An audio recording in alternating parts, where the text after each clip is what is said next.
High বন্ধুরা, welcome to mini blog. তো ডালটা সম্বাদ দিয়েছি, দিয়ে তারপর কারকল কেটেছি, আর ডালটা হয়ে গেছে। নাড়াচাড়া দিয়ে দেখো ডালটাকে নামিয়ে নিয়েছি।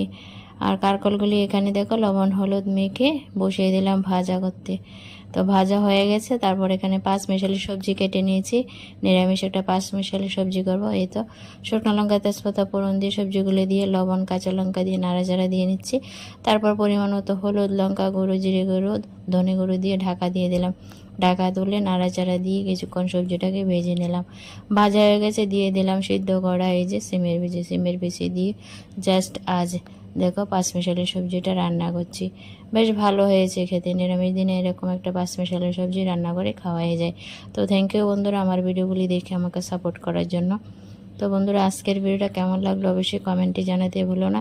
যদি ভালো লাগে একটু হলেও তাহলে একটা শেয়ার দেবে, তোমাদের শেয়ার অনেক দিন পর্যন্ত ভিডিওটা যাবে। বাই বন্ধুরা, ভালো থেকো সবাই।